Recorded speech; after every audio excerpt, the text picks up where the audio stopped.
Thank you, Gemma. There's a huge amount of ground there. We will have another session, I'm sure, at EntreConf with you at some stage. There's so many learnings and insights which we can come to in due course. I want to come now, not due course, right now, to this, which is a session on AI and the future of work.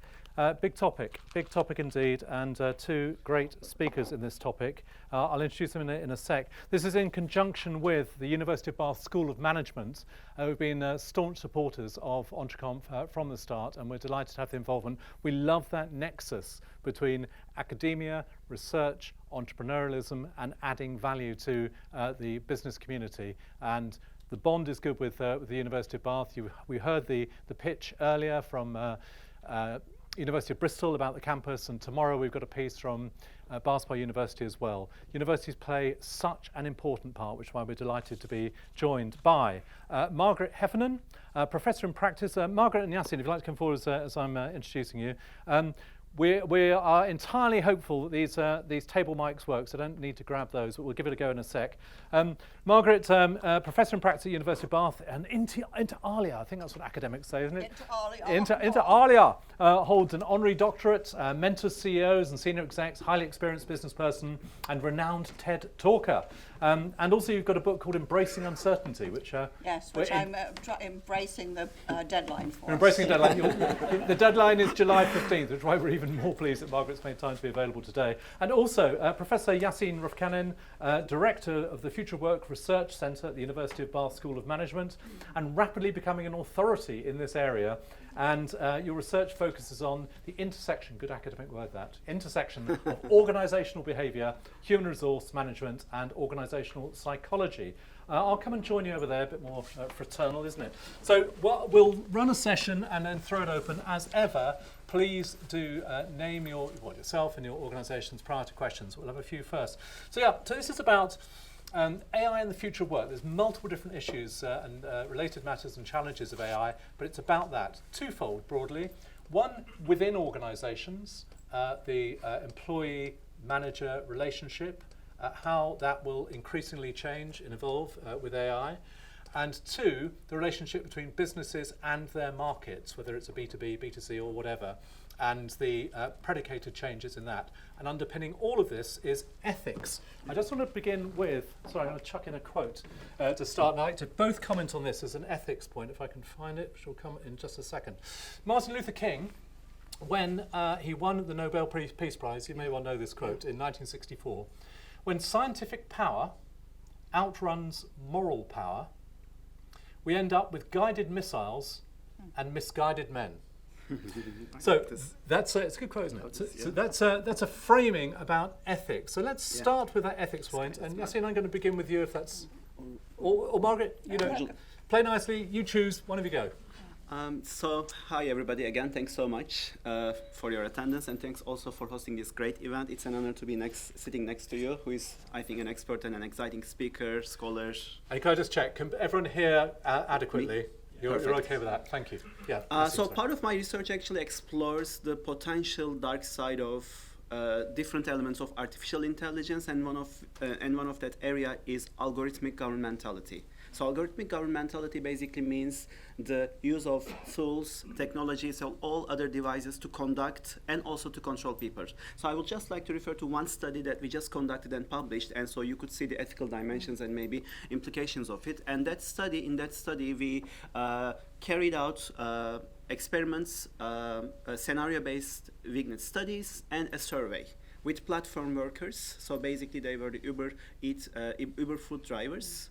So platform employees. And we basically asked the question of to what extent those employees would trust a certain extent of algorithmic governmentality that the founders of those platforms utilize in their systems, in their companies. Yasin, sorry, can I interrupt you? I just want to ask you to clarify this term, algorithmic governmentality. Mm-hmm.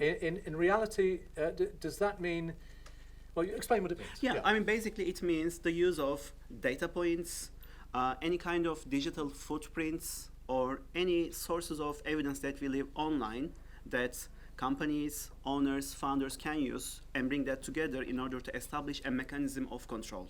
So basically, for instance, if you're an Uber driver, it would mean to what extent the collapse data points at the back of the system would be able to evaluate your performance, and then either you would be able to get in contact with this so-called robot or not. So that's what we mean with that. And I mean, interestingly enough, what we found out, so our question was to what extent those employees would show commitment to their companies, would trust their companies, and as a result would refer those companies to the other fellow drivers so that they can work. And I think it is very relevant, especially with the ongoing unfolding of COVID. It's become very important. So to cut a long story short, so we found 3 levels of significant points. Extreme high levels of electronic, you could call it also electronic control, or algorithmic governmentality. High level, moderate level, and low level.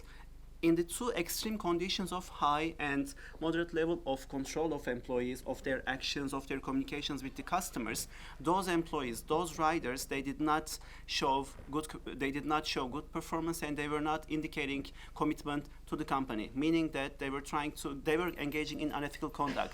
And the reason for that, we found out after postdoc interviews with them, was that they found that they could not be part of the system. So whenever they had a problem, they could not communicate and go back to the service agent. As a result of this, they could not feel autonomy. So we found 2 interesting results: sense of autonomy and sense of empowerment. So if those systems lack those 2 aspects, employees are less likely to show commitment and therefore not show any good performance. In the better condition of low level of algorithmic governmentality, what we found was that there was reflexivity, and the extent of subjectivity decreased. So we as human beings became less of an exposure element of those AI tools, and we became more involved. So I just wanted to emphasize those 3 points. Okay, I just want to pick up that last one. I'll come to you, Margaret. Yeah. So another way of looking at it, the greater the degree of agency that individuals have within an organisation, autonomy, agency, control, influence, however it's characterised, the better or more deeply connected they are. But going the other way, from a company's point, some companies' points of view, from an efficiency point of view, as well as from a command and control culture point of view, it's going the exact opposite. So you've got a dichotomy there. So Margaret, I'd like to pick up on that particular point. Well, I love that Yasin is doing this.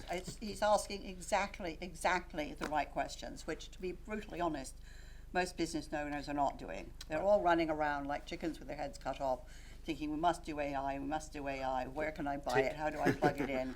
You know, they've absolutely been sold by the Silicon Valley propaganda machine in a way that has pretty much destroyed their capacity for thinking. What's so fascinating about what Yasin is saying is it's confirming what we've known for 100 years. You know, we know that if you let workers decide what time to switch the lights on, that they're more productive. We know that the more you engage people in decision making, the more likely they are to support actively the decision that evolves. Right. And you know, what I think is so interesting is that what I observe in many of the organizations I work with is because decision making is actually quite a difficult activity, and because people do have very different ideas of what good looks like and what productivity means and for whom and so forth, there's a huge disinclination to engage on the conflict which is part of the process for reaching a decision. What does that mean? Could you just unpack that a little Well, bit more, so please? if I have to make a decision, I have to have an argument with, you know, if I'm going to make a decision about what to eat at the buffet, I have an argument with myself. Should I or should I not eat falafel? You know, should I or should I not have too much hummus, right? That's what happens in a decision. You're having an argument with yourself. In a strategic argument, if you're running an open, diverse, safe environment, you have lots of arguments about should we do this or should we do that, right? That is absolutely the protein of management. But because that's difficult, and because most people don't learn how to do it, they don't learn it in their families, they don't learn it at school, they would prefer not to have that conflict. And so it's very easy to defer to a system or to analogies, or to say, well, these companies are all doing it, so we have to do it, right, which is a total failure to think for yourself. But the reality is, when you study really great companies and indeed really great decisions, they involve a lot of people who bring multiple perspectives, who think in different ways, who can see different opportunities, and can develop something which, because it's broadly based, is not so hard to sell because so many different perspectives are intrinsic to it. I want to just go to a sidebar directly off that, which is which for many of us in our businesses, I'm sure we've all tussled with this very point, that over time the level of trust which is required and wish to be given, but is required to run a business, has increased, most specifically because of COVID and most specifically because of working from home. So on the one hand, there is autonomy and agency and trust and all of that. And the other, as a business owner, you still want the value to be gained. How does that trend, which is a very profound trend, you trust on output perhaps rather more so than input, how does that trend work with the opposite trend that you've been talking about, Yasin, in terms of command and control coming back in as a management style? Good question, actually. So I would like to refer to that question based on a study, a review study that we conducted on the recently published studies on artificial intelligence, governmentality, and again, algorithmic use.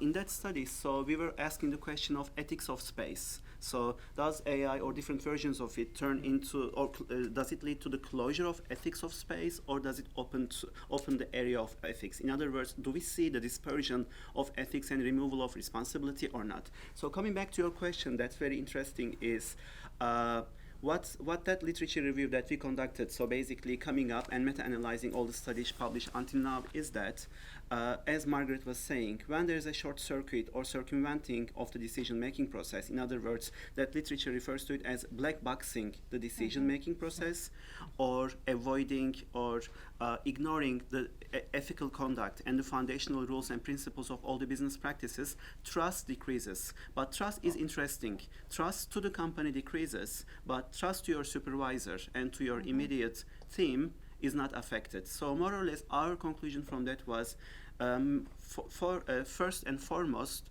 the impact is seen at the organizational level. Our trust to the organization is hampered, but our relationship with the supervisor, our relationship with the team, don't seem to be impacted. Maybe the underlying philosophy or idea for this is we still want to maintain a good relationship with our immediate and proximal environment, and therefore build on those relationships. I would like to point out to one interesting element there is,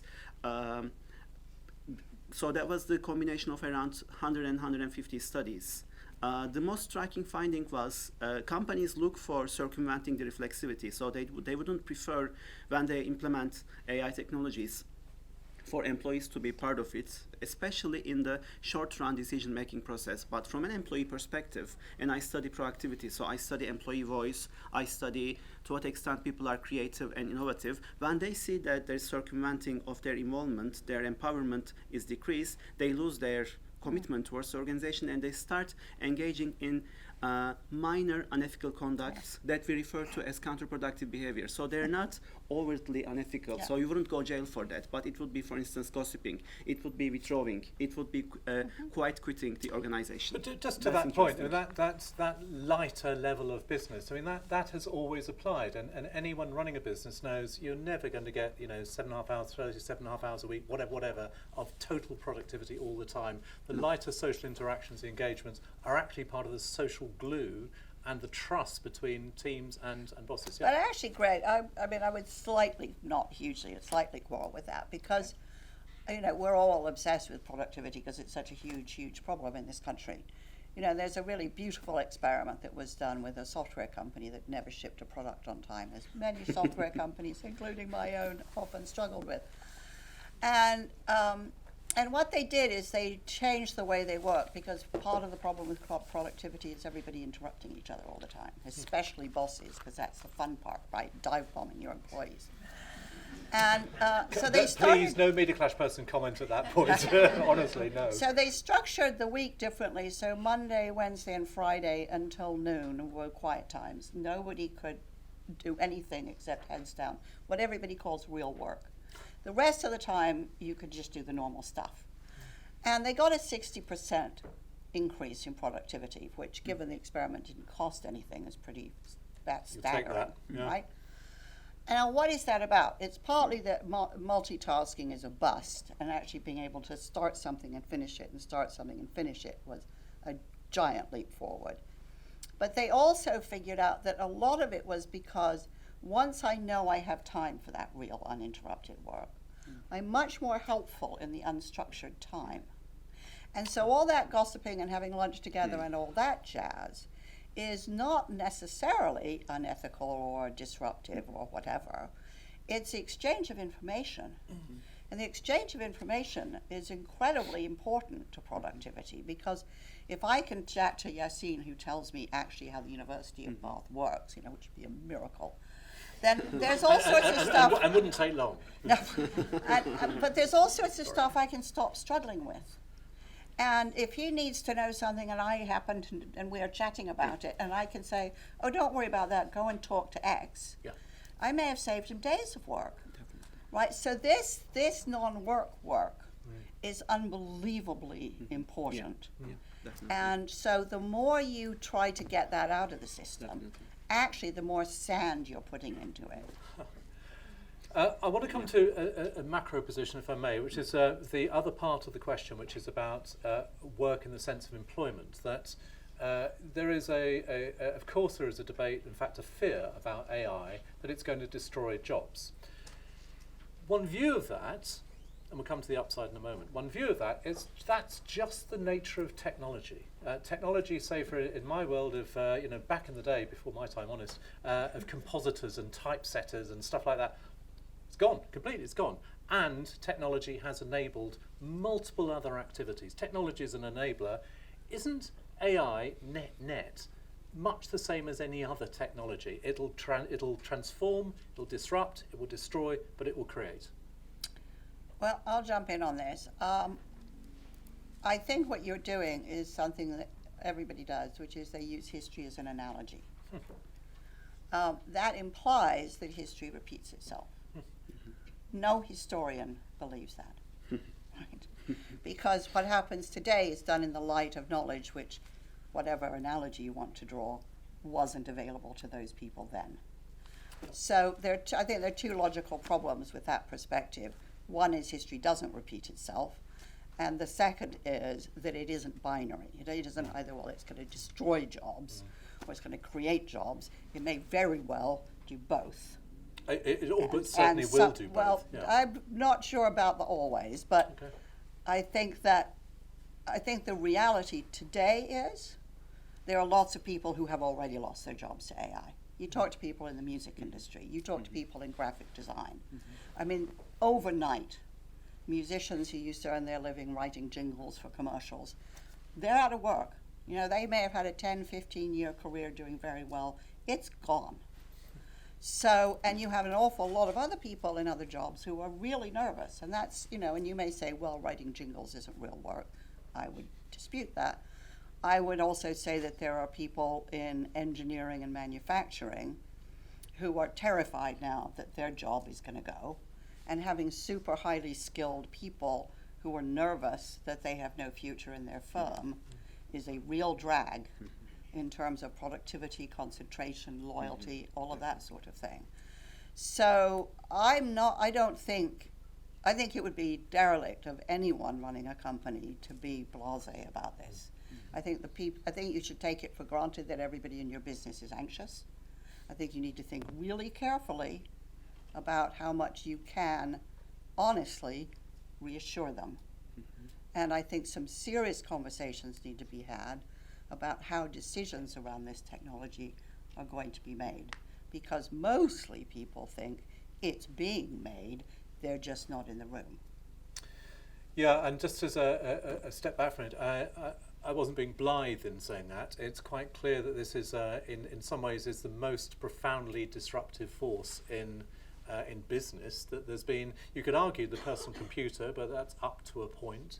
But this has potential to be greater. Yasin, do you want to pick up that macro point about the creation, destruction, transformation of jobs? Yeah. Not so much the relationship inside a business, but from a macro point of view. Yeah. So I would like to agreeing on both of those points. So I would like to bring perspective from a research area that I conducted a few years ago about employees' careers and what they can do, which is called idiosyncratic work deals. But before coming to that, so most of us have been reading about the emergence of the integration of all of our private and individualized data into Apple phones, for instance, what's happening with Apple, then what's happening with Microsoft and Google, and how those companies are becoming monopolized creatures Then I'm also speaking, I've got friends who are engineers, who are software developers, programmers, small company owners, etc., who, as you said, are really are scared because they see that as a big threat. So the small chunks of jobs, different parts of that whole blockchain or supply chain that they were engaged are literally gone. So it's really happening at a day level.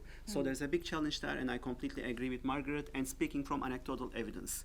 Then another level of evidence at the macro level comes from the area that we've been publishing quite a lot, is called idiosyncratic work deals. So this is the work conditions, any work permits, or any kind of individualized agreements that you negotiate with your company. It's a micro element, but it has its micro dimensions as well at the company level. Because we conducted a study on career ideals over the last 2 years to see, are people going through career shocks? Are their careers affected by these technological disruptions? And are they considering changes and radical shifts in their projected upskills? So first of all, there is a sense of, so we measured their emotions, their emotional reactions, and we measured the extent to which they negotiated career ideals with their supervisors. So the good point is, employees seem to be aware of this trend, and they seem to be requiring more investment in terms of career ideals. So people more and more ask for resources and developmental opportunities for their career trajectories.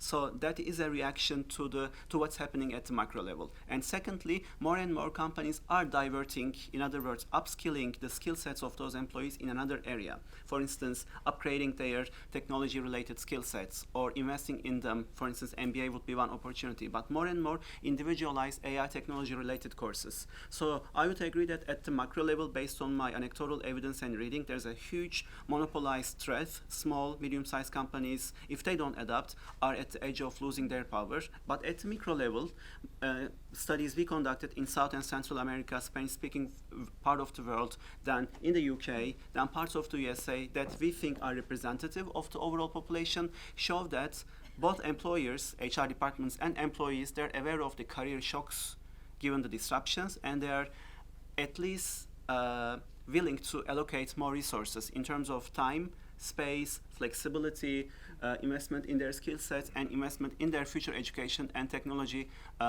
literacy. So I see that as a good... Sorry, there's a huge opportunity there Right. for the companies that do that. I mean, I think that's what's so interesting, is that if you've got good people, hands down, one of the best way to keep them is to keep developing their skills and their capabilities, because talk about loyalty, that's where it will come from. Let's come on to opportunities, perhaps structurally and maybe individually a little bit. I want to ask you this, both as from an academic perspective, as a commentator, interpreter perspective. How do you attempt to interpret something as profound and as profoundly changing as the impact of AI? I want to give two points. One, this is a comment from Nigel Toon, the boss of GraphCore. Many of you remember gave a keynote here last year in his book, How AI Thinks. Extraordinary this. If car technology had improved as much as the 25 billion-fold increase in the number of transistors that can fit onto a single chip, then you would now be able to easily travel around 200 times the speed of light. That's one. The other is a mid-1930s, Chiang Kai-shek, the Chinese politician, was asked, what's the long-term impact of the French Revolution, which was 1789, you probably know this, and he said, it's too early to tell. So when you've got profound change being very difficult to interpret, and when you've got the change that's happening so rapidly, even now in AI, how do you approach it intellectually in terms of interpreting? Margaret? Well, I approach it with a great deal of skepticism, because I've worked in Silicon Valley. I know how the sales machine works, which is it does project this notion of inevitability, right? This is coming. You may as well lie down and roll over. It's going to be great for some people, and you just better get on board. And it's going to be fantastic, and the world is going to be a billion times better. This is all salesmanship. I'm amazed that people are still taken in by it. I think we have to be asking much harder questions. I think the government in particular, instead of selling itself for their next careers when they're out of post, I think really need to start thinking about, really how is this likely to play out? Where do we need some boundaries and so on? I mean, at risk of oversimplifying this, our capacity to make really great long-term decisions in retrospect, doesn't look to have been so great in many respects. Right? We have to understand that new technologies will always have perverse outcomes, and we need to be a little bit more humble and imaginative in terms of thinking what they might be. And we also need to think about this from the position not just of the powerful, but of the powerless. And, there's a great deal of technology now I'm not talking about pornography and all that jazz or social media. There's a lot of technology right now that does active harm to people. I wrote about this in the Financial Times a couple of weeks ago about job-seeking sites, which are destroying people's mental health. Yeah. They're absolutely trashing lots of perfectly suitable resumes. Yeah. They're wasting human potential. So we have to recognize that in a capitalist system, a lot of innovation will have downsides, which it's in the interest of businesses to minimize. And we have to act like intelligent consumers and say, okay, that may be your perspective. We can think for ourselves and make our own decisions, which requires, as we discussed at the beginning, involving people in this discussion so that you can build some trust around it and make better decisions with multiple voices at the table, not just becoming the kind of feudal lackeys of a couple of very powerful companies. There's a great book called Technofeudalism. Yeah. I forgot. What's his name? Yeah. I've got to. Anyway, I'd strongly recommend. Wish I could remember the name of the author. It's terrible. Greek finance minister. Someone will remember this, please. Oh, Yanis Varoufakis. Yanis Varoufakis. There you go. And it's making the exact point that we are we are the feudal society. And there's 2, 3, 5, 10 companies at most controlling our lives, which you're touching on. Come back to the morality, of course, and I don't at all wish to downplay or minimise the point you've made. There is a view of technology, and it's been expressed in multiple iterations over the years, that technology tends, I'm sure you'll be familiar with this, tends to be overestimated in the short term, but underestimated in the long term. We may well be in that overestimation phase at the moment, but try to predicate a little bit more, looking forward, about the impact on AI in terms of net jobs. And I'm not talking about, optimistic or pessimistic, but in aggregate. What do you think it might mean 10, 20 years down the line in terms of employment? Well, the first thing I would have to say is that all of the experts in forecasting say that you can't do any accurate forecasts much more than 400 days out. Right. So we can spin any old numbers we want to here. I mean, I remember the guys at Oxford Martin School who came out with this. In 2035, we will have lost, I can't remember what it was, 43% of jobs. As precise as that? Yeah, well, it was really gritty. I don't remember the exact, but it's so gritty, it looked really convincing. And I thought, wow, that's interesting. You can't do forecasts that far ahead. And I got the paper, and almost the first paragraph, to their credit, says, we're trialing a new model, which means they're using a model nobody's ever tested.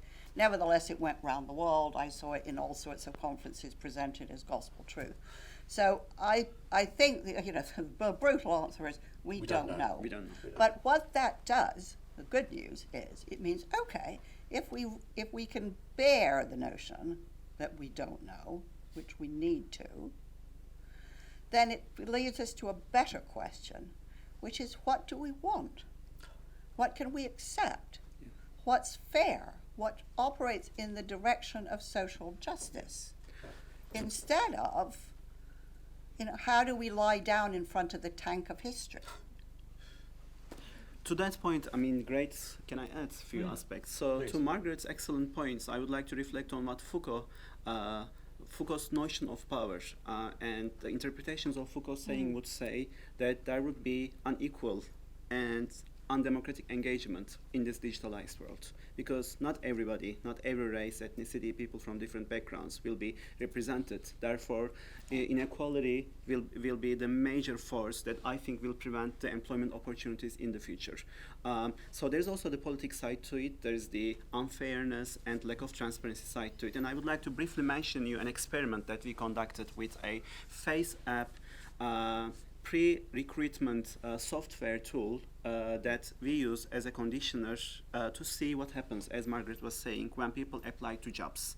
So that's a disastrous side. And as she was referring, motivation of youngsters, those people on their early stages, it decreases, and they show intentions to leave the industry overall. So those applications, those, for instance, face recognition or automatic recruitment platforms, they are imbued with the information that a group of people provide input to. But then this is all coming from their own backgrounds, their own educational systems, socioeconomic structures. Therefore, from the very nature of it, it becomes imbued with the unfairness element to it. So what we found was, for instance, people using different backgrounds, for instance, a black background versus a background with library. So a background with library would have higher chances of being pre-selected.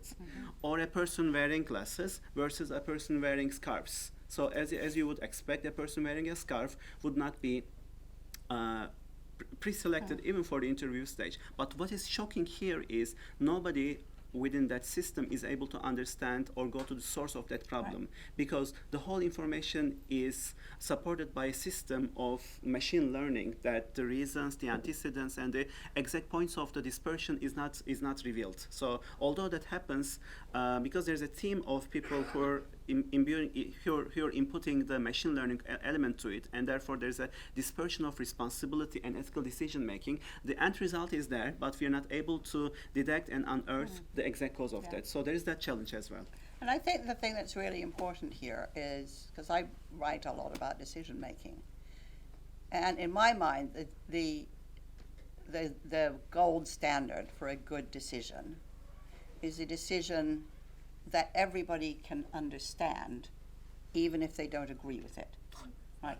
That was one of the things that was considered as brilliant when Mary Warnock brought out her commission's report into in vitro fertilization. Not everybody agreed with it, but they could all live with it because they could understand where it came from. Exactly the same thing happened, for example, in the abortion referendum in the Republic of Ireland, which is even the people who didn't agree with it could support it because they felt that the process had been fair and appropriate. And the big danger intrinsic to AI is nobody knows how the decision was reached. Right. That's, I think, the big elephant in the room. I think that's the... And there are examples where job selection processes discriminate against people who have any indication of having any experience of mental health, which is specifically against the law in the United States. And they couldn't do anything about it because the AI was regarded as a trade secret which was protected. So if you want to build trust in employers, this isn't the way to do it.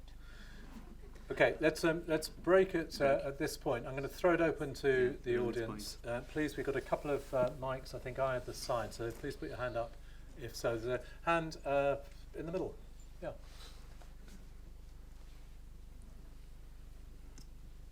Hi, I'm Javier from Adopstar. I've read and watched quite a lot about this not being true AI like we see in Blade Runner, and it has its limitations because it's only feeding off data points on the internet. Do you think there's enough data on the internet for it to keep evolving, or do you think there's a limit to how big it can get?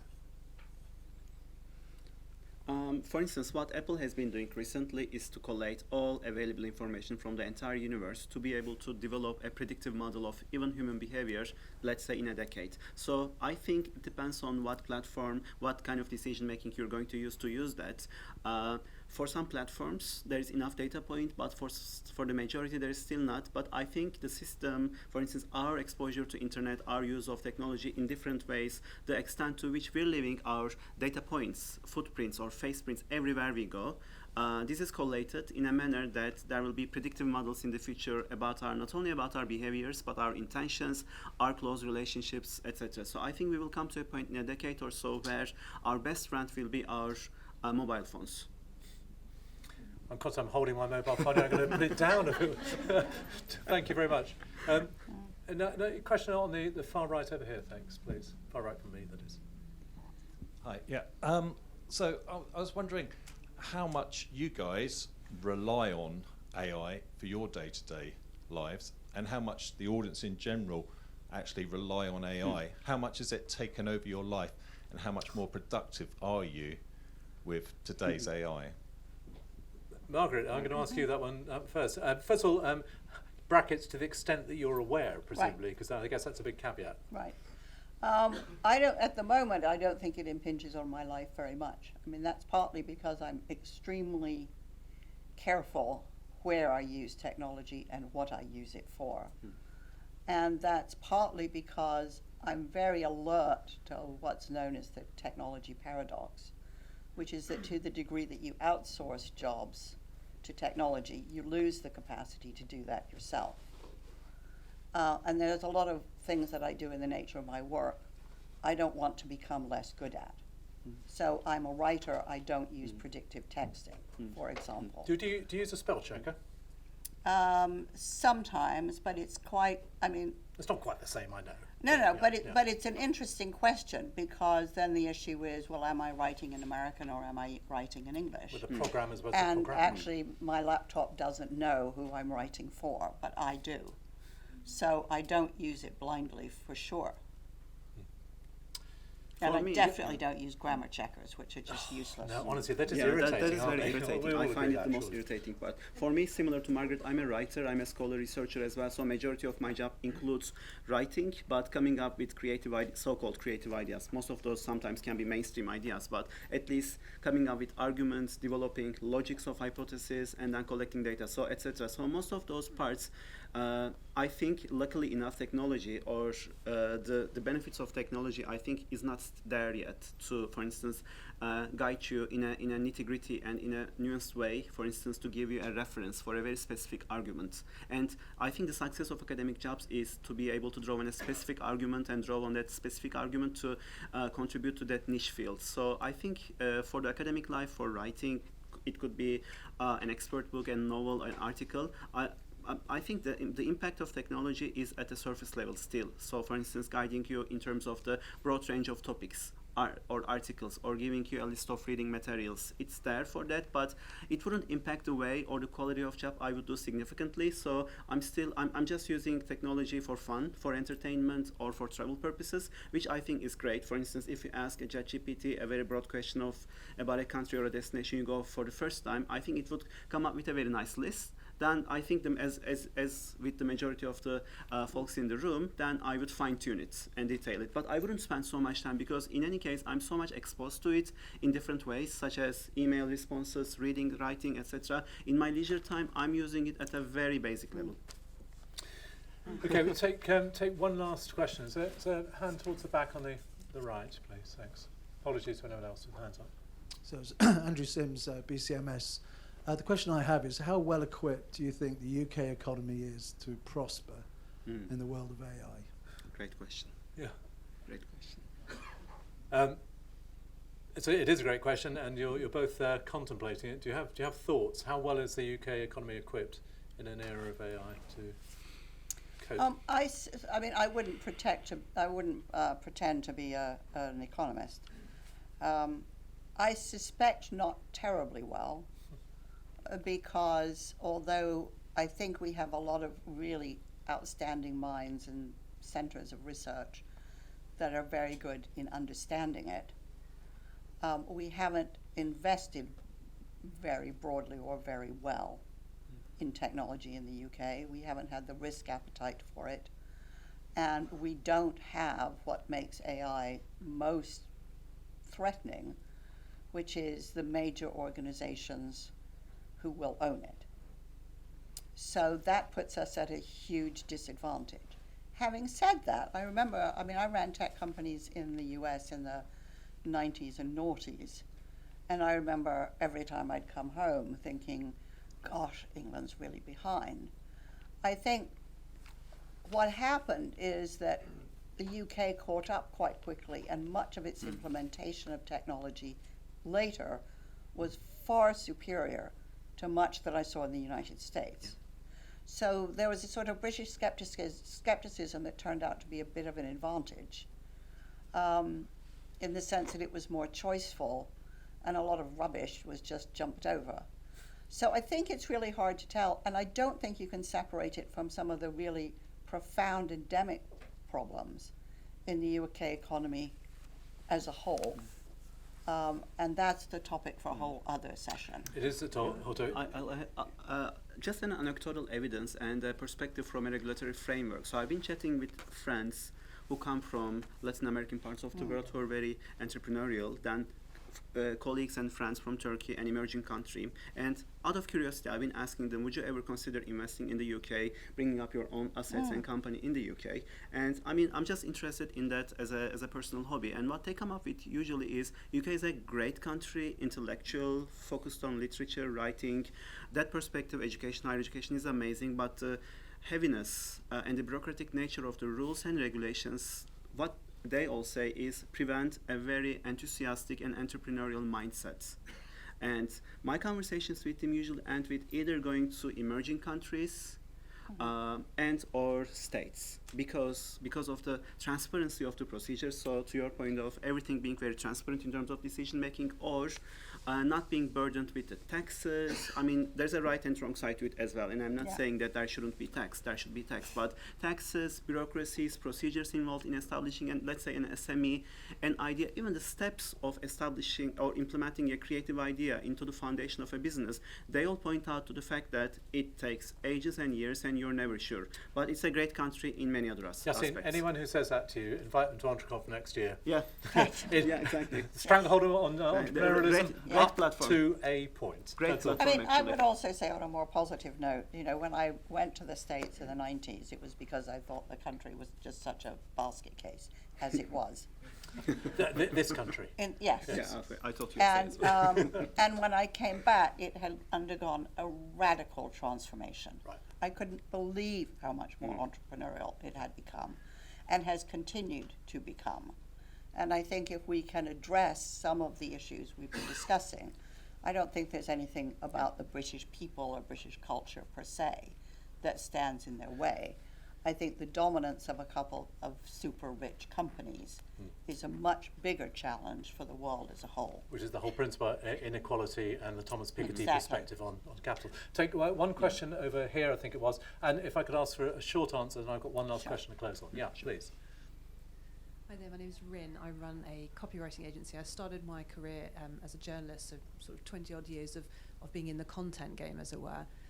How do you think that, one thing that I've observed over that 20 years is how A, noise, and B, cynicism have been increasing. So people are not asking anymore, you know, what can you tell me, but more, who are you to tell me? How can businesses in that context sort of put themselves out there and get people to trust them, get people to trust their content, and believe in their brands, especially with the growth of AI and AI-generated content? It's a great question. I think the brutal and short answer is going to be they have to be a lot more honest. Transparency, honesty, openness. I was going to say exactly the same thing. I mean, based on the studies that we publish over decades on justice, so relational justice, distributive justice, and procedural justice, irrespective of the level of technology and development, if you've got those three elements of justice in an organization, desirable outcomes, employee commitment, their creativity voice, they skyrocket. So, you know, the relationships have to be transparent with your supervisor colleagues, the outcomes based on your performance. I mean, in an ideal world, it has to be transparent and based on your contributions and input. And if you observe that procedures and decisions are made in a so-called fair way, then the desirable outcomes are achieved, commitment increases, performance, motivation, productivity, engagement of especially the early career researchers or the so-called new generation, they will be even more involved in every aspect. One brief last question, if I may. It's a little bit complex, but if technology historically, caveat the value of history, lowers the barrier to entry, as we've all seen, everyone is, to Rin's point, everyone is a writer, a blogger, a photographer, a filmmaker, whatever. It lowers the barrier to entry and allows, in theory, 1,000 flowers to bloom and multiple opportunities. Do you think that there is, at least if not on an optimistic perspective, on a positive perspective, that AI will enable those sorts of new jobs which we can almost not envisage at this stage? Well, I think it's really tricky because the reality of AI in terms of, for example, things like creative, writing, design, whatever, is that AI will scrape that stuff so that you don't have to go to those websites or those books or those music sites or anything. So actually it'll kill 1,000 flowers because there will be no sustainable way of living in that environment. I think, you know, the problem is market dominance. The Right. problem is monopolies. Yeah. And that is intrinsic to capitalism because fundamentally all companies aspire to the condition of a monopoly. Because that's the nature of a competitive market, which is, you know, you want to be on top of it. Okay, we are going to call to halt. I don't know what time you have available. I know, Margaret, you've got a book deadline coming shortly, but to the extent that you're here, please pick up the conversation subsequently. On your behalf, I'd like to thank Yasin and Margaret for this discussion of AI and future work. Thank you.